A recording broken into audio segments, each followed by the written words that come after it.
ஒரு கட்சி போராட்டம் இருந்துச்சு, நம்ம போராட்டம் இருக்கிறோம், திமுக போராட்டம் இருக்கிறோம், அது ரொம்ப நியாயமான போராட்டமா இருக்கும். ஆனா நம்மள எதிர்க்கிறவன் என்ன செய்வான்? அந்த போராட்டத்துக்கு வரமாட்டான். அவன் இந்த போராட்டத்துக்கு கூட வருவானா?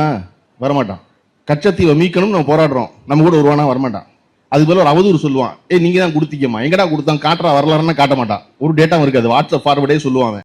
ஒரு 9 பக்கத்திற்கான நோட்ஸ், அவங்களுடைய 1 மணி நேரம் நடந்த பிரீஃபிங், என்ன பேசினாங்க அப்படிங்கிறது 9 பக்கத்துக்கான நோட்ஸ்.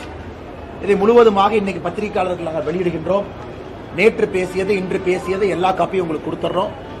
இதுல மிக முக்கியமானது, அன்னைக்கு முதலமைச்சராக இருந்த கலைஞர் கருணாநிதி அவர்கள் கேட்கிறாங்க, இதை ஒரு 2 வருடம் தள்ளி போட முடியுமா?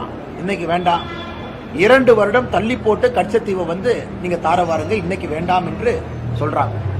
கலைஞர் கருணாநிதி அவர்கள் இதுல தெல்ல தெளிவாக தமிழகத்தினுடைய முதலமைச்சராக கச்சத்தீவு இலங்கைக்கு கொடுக்கப்பட்டதிலே அவருடைய முடிவும் இதில் இருந்துச்சு.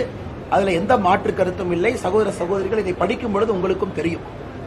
அதன் பிறகு நம்முடைய கருணாநிதி அவர்களோடு தமிழகத்தினுடைய சீஃப் செக்ரட்டரி, தலைமைச் செயலாளர் சபாநாயகம் அவர்கள் இருந்தாங்க. அந்த மீட்டிங்ல கொஞ்ச நேரம் கழிச்சு ஹோம் செக்ரட்டரி அம்பரோஸ் அவங்க ஜாயின் பண்ணாங்க. அப்ப கூட கச்சத்தீவுக்கு நடுவுல, குறிப்பாக அந்த பிஷிங் லைனை கச்சத்தீவுக்கு சென்ட்ரல்ல கொண்டு வர முடியுமா அப்படின்னு பேச்சுவார்த்தை நடந்துச்சு.